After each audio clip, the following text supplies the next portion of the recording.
So if you're building such complications, the production unit volumes have to be low. They are low, yeah. So what do you guys put out a year? How many pieces? So today, actually, it's 200 in total across it? all. Yes, but we are 130 people working on 200 watches. If I'd never bought anything from you, where do I start? This is the one that kind of started kind of generating a lot more commercial buzz. Yes. So what's that one called? So this here is the Balancier Convexe, and convex due to the case-shaped convex, concave. And what's the construction of the case made out of? So this is a carbon case, actually. So that's your entry-level affordability piece?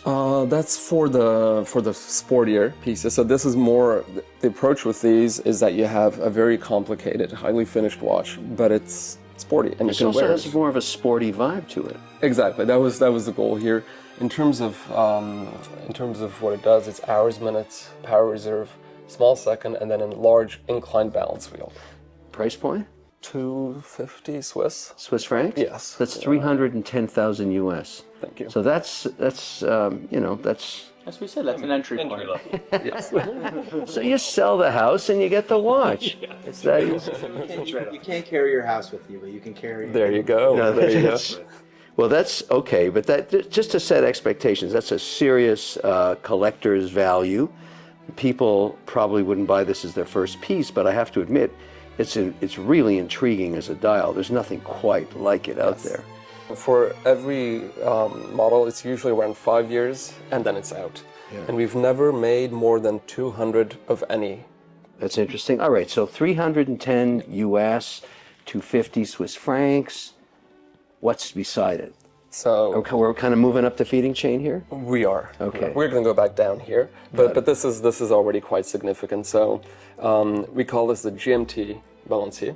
Now that has a full spherical globe in it. Yes, it does. So it's a world timer? Yes, it is. Okay. So we call it a GMT, but it is actually a world timer. And if you want to turn the crown, you can see the globe is going to rotate in real time. This is quite a thick piece. It has to be to put a whole sphere in it. Yeah. But it also has a curved crystal. So the idea with this is that despite the diameter, which is a 42.9, I believe, when you put it on the wrist, it's gonna hug your wrist. Is this titanium? So it is titanium, yeah. It's very light. The kind of angle of the balance wheel. Yes. What's the purpose of that specific angle? Is there like a specific benefit around the movement? Yes. So it comes from the first invention, which was the double tourbillon, 30 degrees, which had the same incline.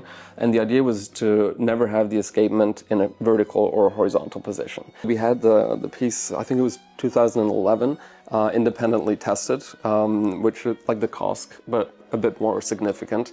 So it was over a month of magnetic fields, shock testing, cold and heat and all that. So the double tourbillon across the entire competition in extreme circumstances was between 0.3 and 0.8 seconds a day.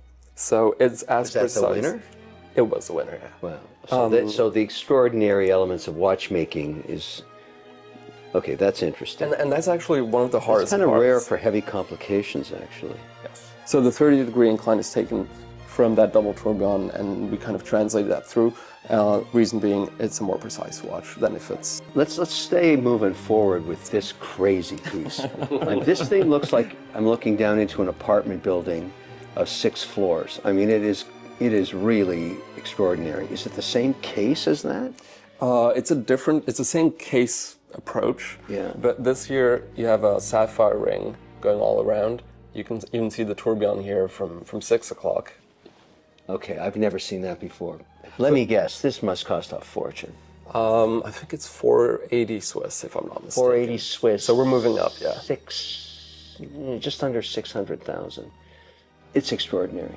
Because at the end of this, I'm going to ask everybody, not you, but the three of us, to choose, regardless of price, which piece you would want to wear. I mean, this is really challenging because you think about telling stories of dials. This is nuts. Yes.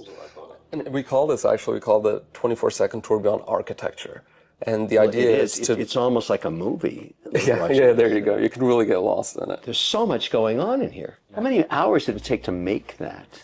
So hand finishing alone is going to be around 3 months. This is not an entry-level piece for anybody. You have to be a collector to appreciate what you're getting into here. Indeed. And it's usually for collectors who kind of have been on this journey and they reached a certain level. Yeah. Okay, let's keep moving on the hit parade here. So let's go on to this, which is actually a very attractive piece, a little smaller in dial size. Yes. So this is a 39.6 millimeter. And so when we're talking about architecture here, this is obviously, you have a lot of depth. Yeah. Here, the idea was to showcase movement architecture, but in a compact form. It's attractive. It's very interesting. Is this steel? It's stainless steel. Yeah. It feels it. Price point on that? 220 Swiss. 220. So that is just under 250,000. So really, you get to go on if you're entering this brand at 250, you get this, you get that. Those are the two options. What's that one called? We call it the Balancier Contemporain. Okay. It's really, my eye keeps going back to this. It's so crazy. It's just nuts. Okay. This actually is very, it looks like somebody made this piece on a bench, Oh, but literally, that's actually, so this is the handmade one. So the idea was everything that we do is hand finished, obviously, but we wanted to actually make a watch using only traditional tools. So no CNC whatsoever. Really? This is done with this. This is what this is. Exactly. So this could have been made in the early or the late 1800s, right? Although, I would agree, although the idea was it has to be done by hand, however, to the same tolerances as modern CNC machines. So that must be a total pain in the ass. Exactly, yeah. So that was really the big difference between what was done in the past and here, where, they were essentially prototypes. What does this cost? I believe it's 800. Thank you, Your Honor. So 800,000 Swiss francs, so that's $1,200,000. That would make sense given the amount of time this would take. So this is 6,000 hours to make one watch. The reason we do this, though, is that it's really the only way to keep these skills alive. In the same theme, a little smaller format, a little more approachable, I would argue. Yeah. In some ways, to me, a little more attractive. I don't know. Yeah, I would agree. I would agree. This is the handmade too. The same. Okay. And so here, we try to be very transparent in saying what we did and what we did not do by hand. So we didn't do the sapphire here by hand. We didn't do the jewels. We didn't do the case gaskets. And here, the jewel that you see for the power reserve, we were actually able to shape that by hand. So the idea with every project is to learn something which was lost in time or which had never been done. And the price point on that? So this is $650. So you can almost get the same element of the craftsmanship, the hours, the whole. Yeah, but I shouldn't say it out loud. But basically, this is a tourbillon, which usually means more parts, more difficult to do, and this is not. Okay. And then we figured it's just a flywheel, right? Exactly. And we figured, okay, and we were getting good at this, and we figured. Although it's very attractive aesthetically. I mean, I don't know. You almost can't tell the difference. So that's just under, it's about 800, just under 800,000 US. These are okay. So those are interesting. There's no question about it. Then what is this? I mean. Okay. First of all, let's just right out of the eye, you've got asymmetric extensions. Indeed, yeah. I have never seen that before. No.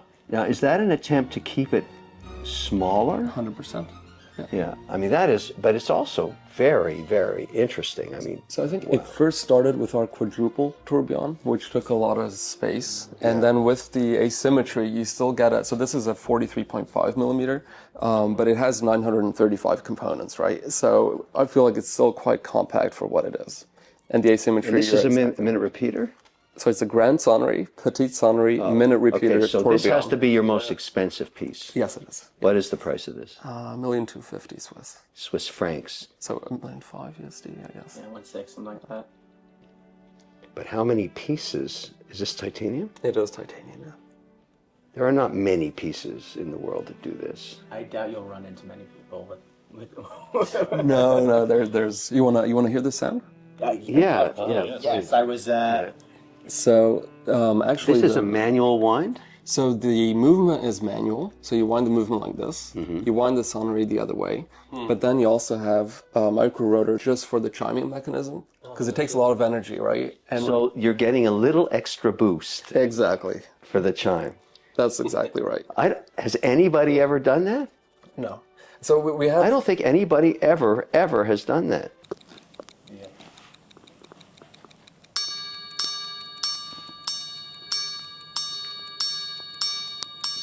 We have to wait till noon?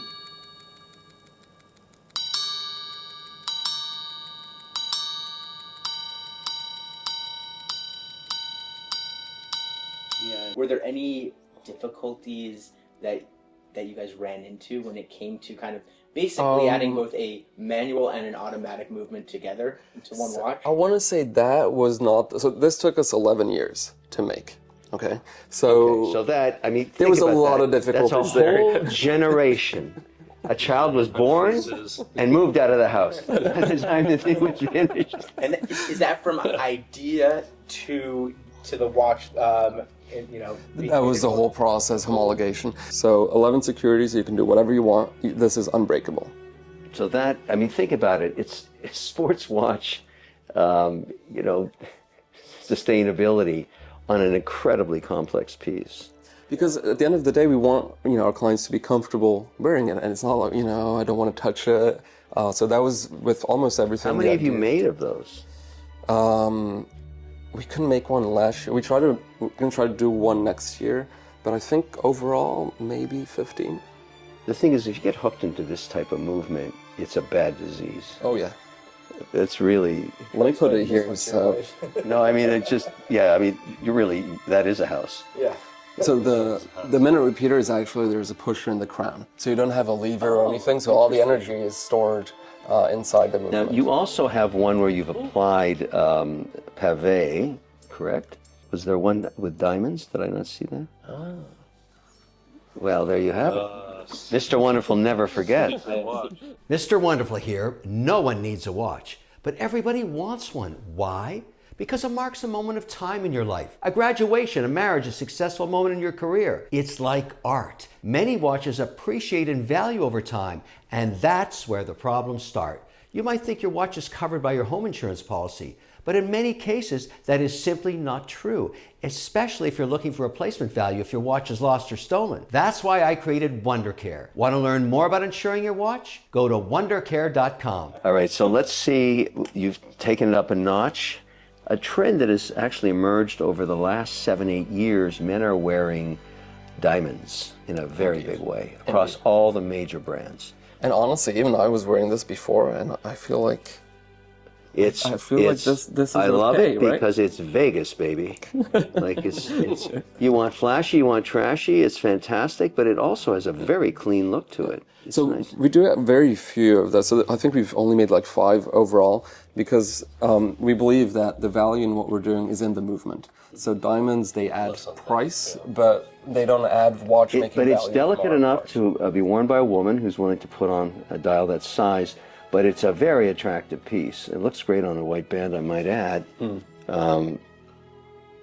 But you've also done it on the sides too. Price on this? $360, I think. See, that's not bad. You have to choose now. Start with you, James, without any regard to price. I don't know about you, Kevin, but I'm a blue band guy. So I like this. Well, that is actually the most approachable piece in terms of a dial. The more traditional in some ways. For me, but it's I think it still works. So you had to choose between the two? Gotta go with one. Yeah, You can only pick one, yeah. I'm going with this guy. All Yeah. right.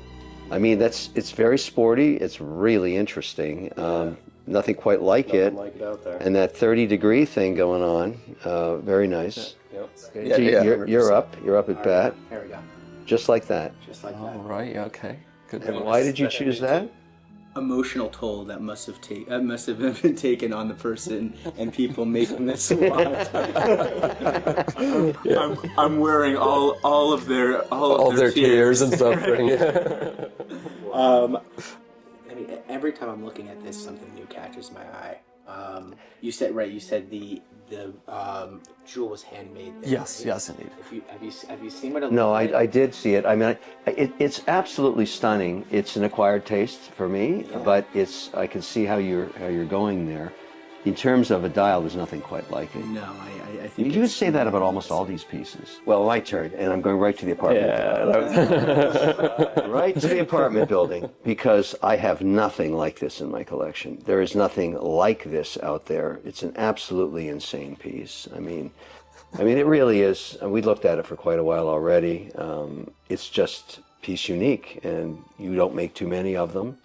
It's also quite light, so I think it's going to be easy to wear. You should try it on the wrist afterwards. Yeah, I am sure that people would stop and ask you about how sick this is. Like, what's going on in there? It's still kind of, it's not something you see across the room and you're like, that's a Greubel Forsey, because we've been very sort of under the radar. But the guys who know what this is are the guys you want to talk to, I think. Yeah. No, I think this is why, if you want a watch that starts a conversation, this is it. I mean, this watch gets in the room half an hour before you do. There's no question about it. It's a very interesting clasp there. Oh, that's very nice. Yeah. Okay. Too small? Yeah, it fits. It's a little tight, but oh wow, that's beautiful. I mean, that's one of my favorite winding feels. Yeah, tell the guys that I was very impressed with this. I mean, I've seen a lot of watches. Okay, will do. Yeah. I'm sure they'll be very happy to hear that. Yeah, but this is really something else. But also, in looking at the complexity of this and the work that's going in to make it sustainable is a very big part of the story. Someone's going to buy this and want to wear it maybe 2 times a week, 3 times a week, and want to know that it's not in for repair. Nothing drives me more crazy than buying a complication and only owning it for half the year. Yeah. That's really, so that level of quality is part of the story. Listen, I think we've all learned a lot on this brand today. Oh, I mean, it's been a real eye-opener. I'm so impressed we've met. I mean, this is... Thank you so much for having me. It was a pleasure to share. No, it's absolutely great. I mean,